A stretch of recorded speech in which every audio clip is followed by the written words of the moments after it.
sure. What else did we put on our shopping list? Oh, what a mouth-watering smell.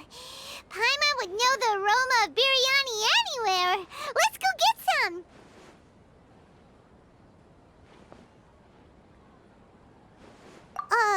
We can still add it to the list. Well, if it isn't the Traveler and Paimon. Wasn't expecting to see you here. Hello there. Oh, it's been quite a while. Huh. So you two are still hanging out together. Dehya, didn't you say last time that you were gonna head back to the desert? I said I was going to resign from being her bodyguard, not that our friendship was over. We're still the best of friends. The Homayanis also still post jobs from time to time. Their pay is always generous, so me and the other mercs never pass them up. I told Dehya to just stay at our place when she took one of those jobs a few days ago. My parents were delighted. They even said that it always felt like we were missing someone whenever Dehya wasn't around. That sounds like something they would say, all right. They're always so welcoming. Anyway, the job is already taken care of, so I was gonna head back to the brigade as soon as I finished a little shopping. But the master kept insisting, and I ended up staying for another day. You can stay for as many days as you want, Dehya. Father hasn't even gotten around to treating you to his best dishes yet. You know I'm not the kind of person to stay put in one place like that, my lady. Don't worry, though. There'll always be next time. What? She said they'll treat you to the best dishes! Paimon can't believe you can still refuse that! But wait. Didn't you say last time that you would take me on a trip to the desert? Why don't you just take me with you today, when you leave? There are so many places I still haven't visited yet. I'm sorry, my lady, but no can do. There's still a few things I need to take care of back at the brigade. Besides, the desert hasn't exactly been the most peaceful place lately. Oh, come on. Not this again. That's also what you said last time and the time before that. I know, I'm sorry. Just give me some more time, and I promise I'll plan the best trip ever for you. All right, fine. To be perfectly honest, it's not that I wanted to go, it's more like I feel like something is off about you lately. Ever since you first set foot on the estate a few days ago, you've been acting anxious and even paranoid. Have you been delaying our trip because you've run into some kind of trouble? Nah, are you kidding? You're worrying too much. Would you swear on that? Friends shouldn't lie to each other, you know. I wouldn't pry any further if you're willing to swear on what you just said. But if something really is bothering you, then just tell me. You know I'll help you however I can. Oh, looks like Dunyarzad was onto something. You're too perceptive, my lady. Seems I can't hide anything from you. I just thought that nothing good could come out of telling you about the messy happenings of mercenaries. Knowing too much only leads to more trouble. Mercenary life is a dog-eat-dog world where Mora reigns supreme. Everything operates on a completely different set of rules. That doesn't change anything about what I just said, though. We're still friends, and I can only support you if I understand what's bothering you. My lady, you're not gonna stop until you drag it out of me, are ya? All right, I'll share what I know. Let's go somewhere else first. This isn't exactly the best place for a discussion. Okay, let's talk here. Just try not to draw any extra attention. As you may already know, the Eremites have both a lot of mercenaries and a complex organizational structure. Many mercs are no different than me, just going around looking for jobs to earn some mora. My brigade is called the Blazing Beasts. We're not a large group, but every member is loyal and brave. However, not all Eremite brigades are like mine. Some are willing to cross all kinds of lines for the sake of mora. The most notorious is a faction known as Deshret's Relics. Deshret's Relics? Judging from the name, they must really look up to... Yep, you got it. I've heard that you've already crossed paths with Ain al-Akmar. They're one of the groups under the Relic's banner. Oh, you mean the group that tried to sell us the Divine Knowledge Capsule. Yeah, they weren't friendly at all. Deshret's relics is composed of many smaller brigades like Ain al-Ahmar. The relic's headquarters issues orders to all brigades under his control. On any other day, I would want nothing to do with them. Unfortunately, though, the brigade that's stirring up trouble now is none other than Dehya al-Ahmar. Dakan? I think it means beard or something. Believe me, it's a really stupid name. I found it insufferable for years. Anyway, the real issue is that Dehya al-Ahmar is led by my father, Kusela.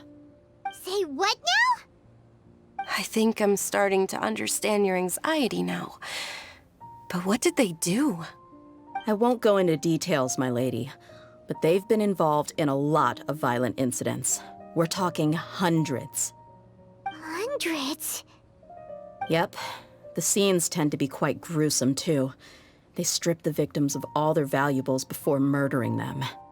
Not only have they targeted merchant caravans and ordinary citizens, but other mercenary brigades as well. That's beyond terrible. They won't even spare their own kind. I don't know how Deshret's relic sees it. All I do know is that Dehya al-Ahmar has become more and more aggressive over the last few years. If I don't do something about them, then even my brigade or the people of Aru village could become their next target. I just wish I knew what's driven him to do this. Yeah. How can your father do such terrible things? I don't know. People change. He's always been pretty pathetic. But at least in the past, there were still a few lines that he wouldn't cross. That's setting the bar pretty low. I mean, if he was even remotely decent, then why would I have to leave the brigade and cut all ties with him? He was loud and foolish, with no real sense of purpose. Instead of doing anything useful, he spent most of his time drinking and chasing after women. Of course, the other brigade members were just like him. Their ruckus would go on night after night. Sounds like a nightmare. What about your mother? Did she ever step in to stop them? Unfortunately, I never knew my mother. I'm sorry, Dehya. I didn't know. It's all right, my lady. That's pretty common in mercenary circles. Didn't I mention that my father was chasing after women? I was the result of one of those encounters with some random person. He told me that he wasn't sure who my mother was. And in any case, she never came to see me. He'd say, "You'll be fine as long as you remember to stick with Dad." But even then, he left most of the parenting to the brigade. The one thing I do remember is that he used to tell me stories. But the problem was that he had terrible taste. He only knew a few stories, and even those tended to be pretty stale. They were tales of desert warriors defeating dragons in the forest, or stories of mercenaries rescuing princesses from rebel armies. Sounds like your typical fairy tales. More or less, yeah. They were interesting maybe the first or second time around, but after about 20 repeats, they started to get a little dull. He seemed to think those stories were the best things ever, though. He was so into them that he'd call the whole brigade over and make them perform the whole thing as a play. Even the toys he gave me would all be story props. I'd get helmets, shields, and toy swords.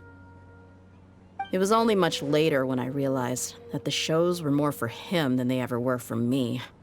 What an interesting guy. Yeah, I've always found him pretty childish, but that was something I could just shrug off. I had no reason to despise him. Until I grew up and learned the true face of Deshret's relics for myself. Looting, blackmail, violence, and fraud. They not only accepted such heinous acts, they would even openly boast about them. No one in the brigade was any kind of hero. Instead, my father and his cronies were more like the bad guys that needed to be taken down.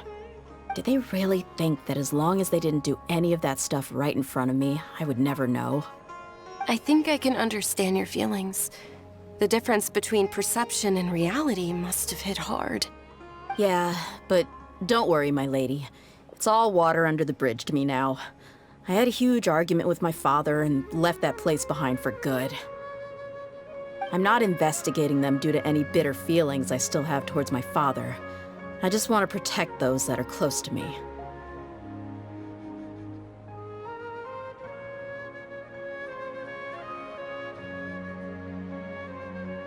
Yeah, I told the boys to gather as much information as they could. Most of the reports concern violent incidents, but there's also some talk of smuggling. I see. But isn't this investigation incredibly dangerous? It is, but every mercenary lives life on the edge. It's a lifestyle that I enjoy. That may be true, but it'll be impossible for those who care about you not to worry. Well, now you get why I didn't want to share any of this with you. What should we do? They both have valid concerns.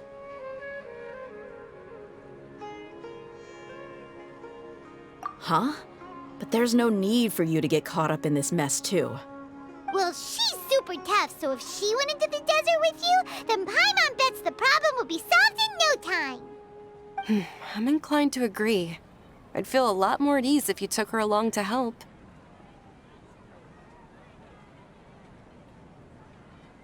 I'll wait for news from you in the city until then. Please, stay safe. I'm honored that you care so much for me, my lady.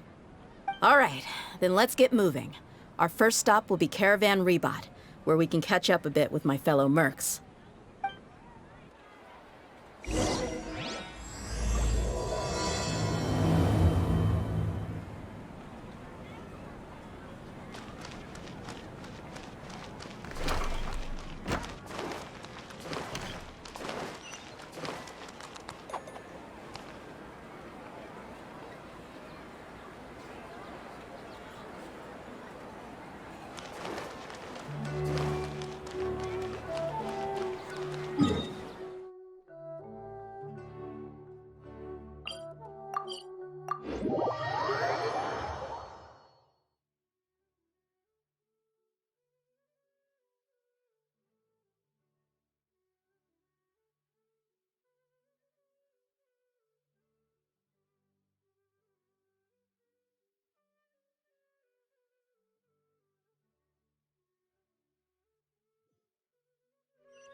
Hey, Dehya, you're back. Are these two friends of yours?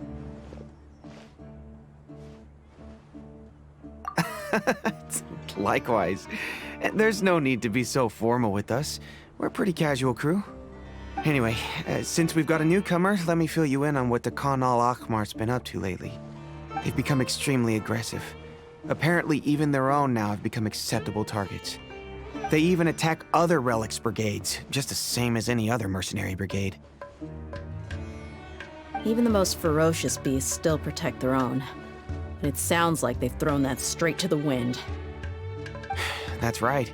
Once they've collected enough loot off the other mercenaries, they sell it off to a different brigade, or turn to merchants on the black market. A portion of their profits is immediately exchanged for more food and weaponry to be used in their next violent operation. That's terrible! Yeah, and it really makes you wonder why they're so desperate for Mora. A few days ago, Isham and I trailed them for a while, and even disguised ourselves as merchants to conduct trade with them. We were able to learn a few things from the exchange. Rather than saying they're out to plunder and hoard Mora, it'd probably be more accurate to say that they're experiencing an internal power struggle. Wait, a power struggle? You heard me right. The vast majority of their victims are mercenaries from the other brigades of Deshret's relics. If their only goal was Mora, they could have gone after anybody. The targeted nature of their attacks points to a power struggle between the different brigades within the relics. That's the only plausible explanation we have. Unfortunately, we weren't able to find out anything more specific. It seems they're also trying to keep things under wraps. Oh, one last thing we discovered was that over the past few years, as the Khan al-Ahmar became more and more active, Deshret's relics as a whole became a lot weaker. It sounds mighty strange to me, too. Harun, you can leave the rest of the investigation to us. Gotta say, though, I didn't expect you to go on a whole undercover mission during the few days I was gone. Sounds like you were really putting your necks on the line, no? Nah, it was nothing. We're just as concerned about the situation as you are. The Khan al-Ahmar is your father's crew after all. What he said. Besides, Dehya, haven't you done more dangerous things than all of us combined? What we did is nothing compared to your experiences. Yeah. And while they went to talk with Khan al-Ahmar, I took a look at the last camp they attacked. Any survivors of the attack were already long gone. There was nothing of value left in the camp. Ah, Hisham and Khalaf. You're here too. We rushed over as soon as we saw you come into Caravan Ribat. Although this new friend of yours looks a little green behind the ears, I'm sensing a special vibe from her. Now that we know you'll have a capable partner with you, we can also rest easy. Hey, what about Paimon? Feel anything special? Oh, you're also planning to tag along with them? Of course! Paimon is the traveler's most important guide. Wherever she goes, Paimon will follow. Oh, in that case, then you'd better take care of her too, Dehya. Don't underestimate Paimon! Don't worry about her. She may look tiny and helpless, but she's been through just as many battles as the traveler here. Even if she had only survived on sheer luck, then that alone would still make her quite formidable. I had no idea. I guess I shouldn't judge by appearances. Oh, one other thing, Dehya. When you're free, why don't you update the deputy about your upcoming schedule? We held another recruitment event a few days ago, but everyone only came to see the Flame Mane. You weren't around at the time, so people were pretty disappointed to only find our crew of rough, unkempt guys. The deputy put a lot of effort into the event, but it was basically for nothing. Only a few people chose to stay, and that really got to him. Sorry to hear that. I'll be sure to bring him some great liquor next time. I left in a hurry and I couldn't make it back in time for the event. Gotta admit, I can understand their disappointment, though. You're our brigade's main selling point, after all. Now, if only the deputy could figure out a way to bring a few more smoking hot members into our ranks. Keep dreaming. Remember the last time I invited a couple gals into the brigade? You all just froze up with your mouths gaping like a bunch of scarecrows. The awkward silence and weird expressions left quite the impression on them. They were originally interested in joining us, but after that, they both told me they were too uncomfortable to stick around. Hey, didn't we agree to never bring that up again? Huh? Wait, are you serious? Why have I never heard about this? I don't think you were part of the brigade yet. Are you kidding me? I missed a once-in-a-lifetime moment like that and you weren't even gonna tell me? All right. We can tell you about it later. Now's not the time. Hey, don't you try to change the subject. You and Hisham get your butts over here and tell me everything right now. Are they always like this? More or less. There aren't many rules or graces when it comes to mercenaries. We're used to just speaking our minds. If someone starts getting under your skin, you just yell right back at them. And if that doesn't put an end to it, then you just challenge them to a fight. But we also don't tend to take many things too seriously. Being direct and getting it all out of your system as soon as things come up is better than keeping everything bottled up, never talking about it. That's also why I never spare their feelings when I talk to them. If I want to laugh, I'll laugh. If I'm angry, then I'll unload on them. It's hard to stop once you get used to it. Though, I can never do that when I'm with the Homayanis. Hey, knuckleheads! Can you at least tell me the rest of the intel before you go back to your bickering? Yeah, you hear her, Khalaf? Told you we gotta focus on the investigation first. I drew up a map. Right here is the spot. There you'll find the merchant caravan responsible for getting rid of the Khan al-Ahmar's looted goods. All you gotta do is wait and ambush them in the evening. They'll have no idea what hit them. Perfect. Thanks for that. Be sure to pass my regards to everyone else in the brigade as well. Will do. You stay safe, Dehya.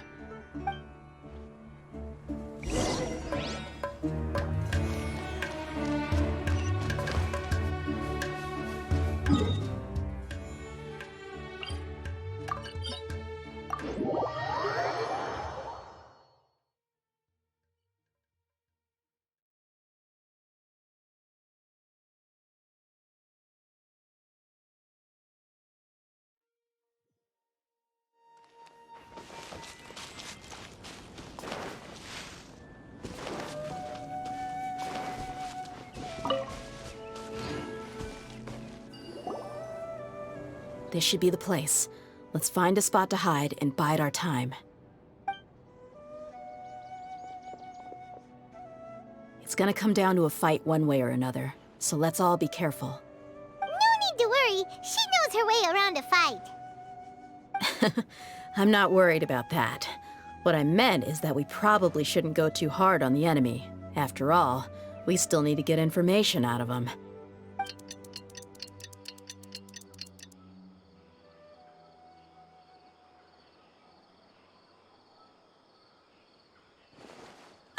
Here they come. You ready? Let's not give them a chance to react and end this quickly.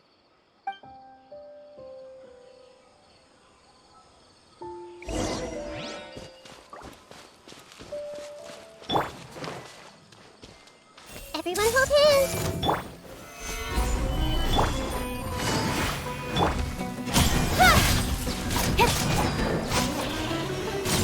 I'll take that. Incoming. Hey! You won this one.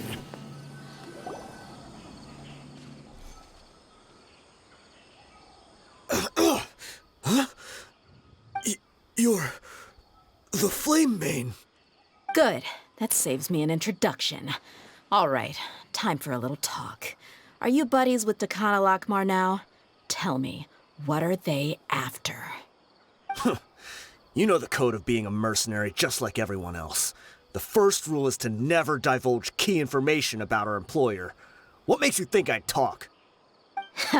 That might have worked on an amateur, but I know you're just looking to protect your reputation. Think about it, though. What's your reputation worth if you won't have the other tools you need to succeed in this line of work?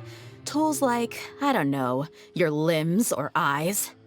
You've got 5 seconds. You might want to think twice about how much your employer's information is worth to you. Whoa! I'm not joking around. We can do this the easy way or the painful way. 2 seconds! I'll save you the trouble.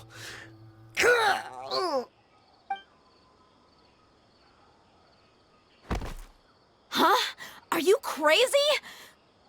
He tried to bite off his own tongue. Quick, search the area for any first aid supplies. I definitely didn't expect him to go that far. Thankfully, the wound wasn't too deep, and he just passed out from the pain.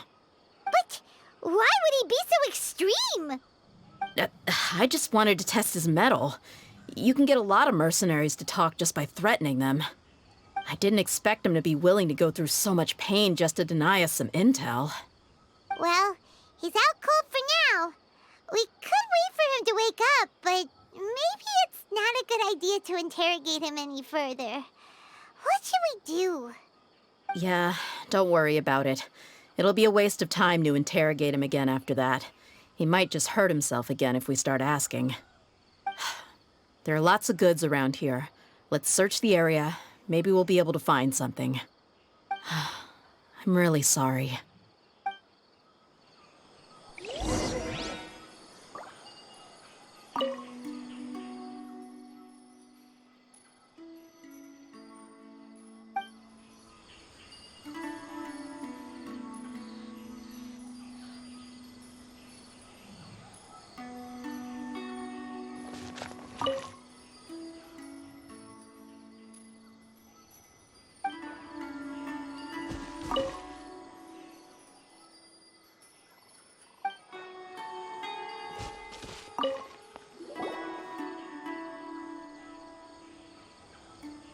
We found a piece of paper with a bunch of names on it. Maybe it's a record of something. Let me take a look. If this really is a merchant caravan, they should have a record of their transactions. Yep. I see an entry for Dakana Lakmar right here. Kusela, Idrisi, Bashar, and Takriti.